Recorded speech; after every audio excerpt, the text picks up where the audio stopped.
Kabar ini, kabar terkabar.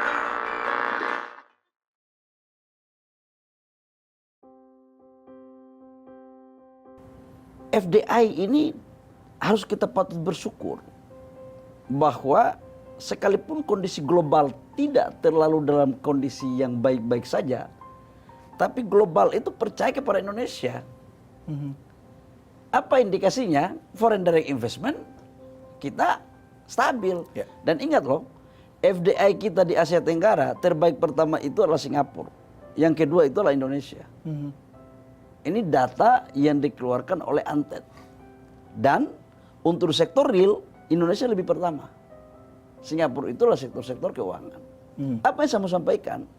Trust global, negara-negara tujuan investasi, itu semakin hari semakin baik Indonesia seiring dengan dua hal. Terjadinya program Undang-Undang Cipta Kerja, perbaikan penataan administrasi dan percepatan regulasi. Yang kedua adalah kepemimpinan Pak Jokowi yang dipercaya.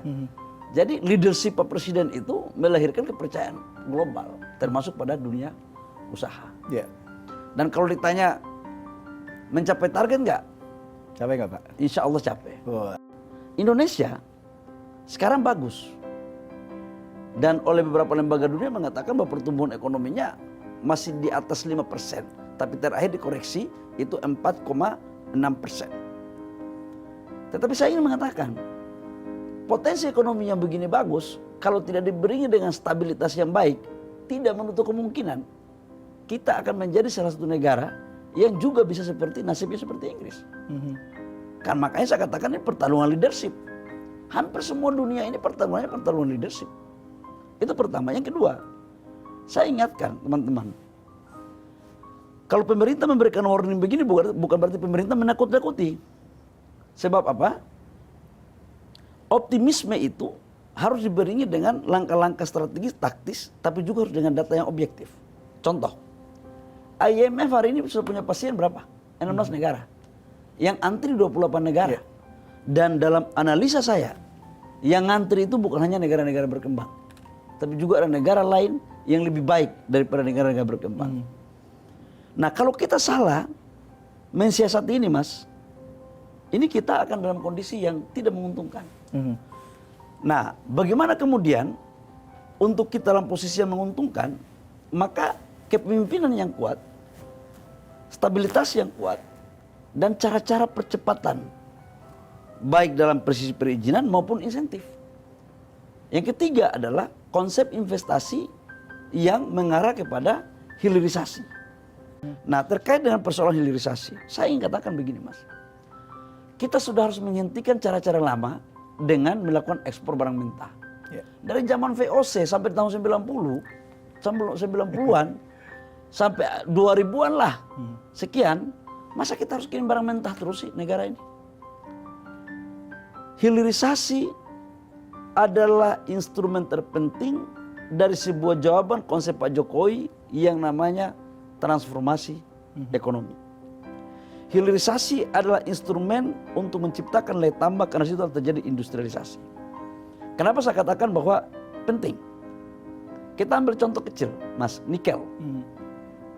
Tahun 2017-2018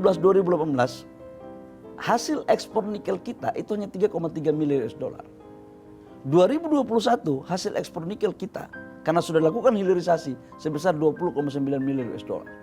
Dari 30 triliun lebih menjadi 300 triliun lebih.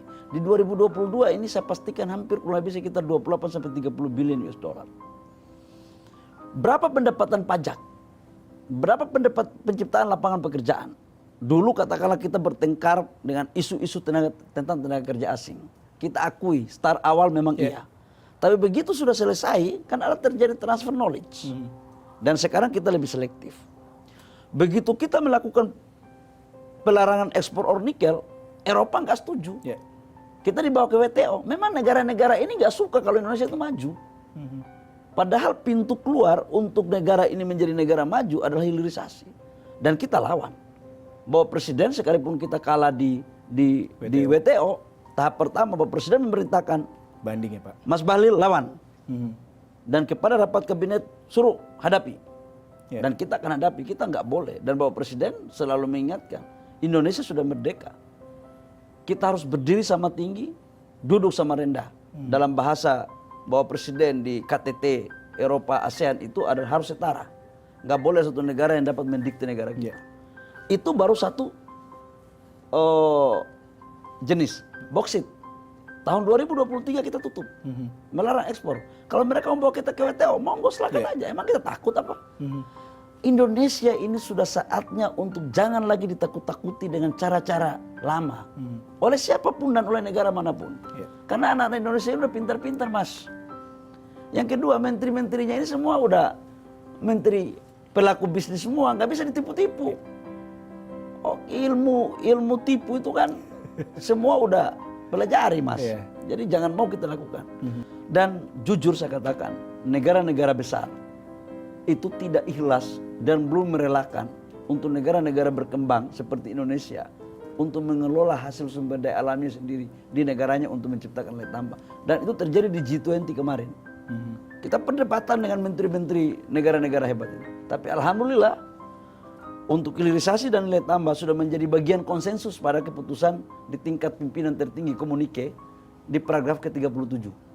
Bahwa hilirisasi adalah sebagai bagian yang disepakati pada negara-negara G20 untuk menghargai setiap negara bisa melakukan penciptaan nilai tambah di negaranya. Undang-undang Cipta Kerja ini kan kemarin kita ada keputusan MK. Paling lambat 3 tahun.